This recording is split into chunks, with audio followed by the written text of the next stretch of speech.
Messe des pèlerins catholiques ivoiriens sur les vestiges de l'une des 7 églises de l'Apocalypse à la Odyssée, en Turquie.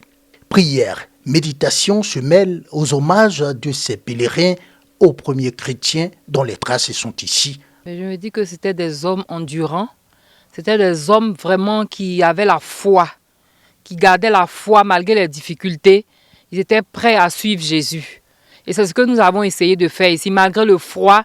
Malgré toutes ces épreuves, nous avons fait la messe dans ce froid pour montrer notre foi, pour dire vraiment que nous voulons suivre Jésus. Nous marchons dans les pas de Jésus.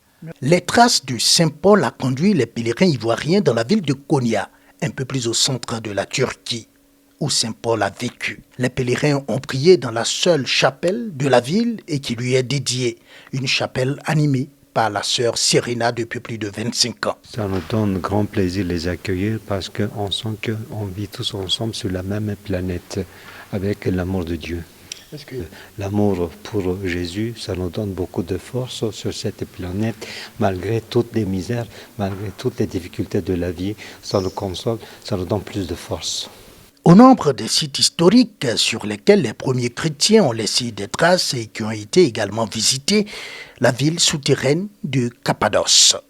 Rien que des hommages au mérite et à la foi des premiers chrétiens. Là, ils étaient ingénieux, parce que voir une ville souterraine comme ça, ils ont dû travailler avec beaucoup d'intelligence et c'était pas facile aussi de se protéger. Il paraît qu'il y avait des pillards qui venaient, donc ils étaient obligés de descendre, habiter les sous-sols. 60 catholiques ont bénéficié de ce projet dénommé Pèlerinage Nativité Turquie 2021, financé par l'État ivoirien.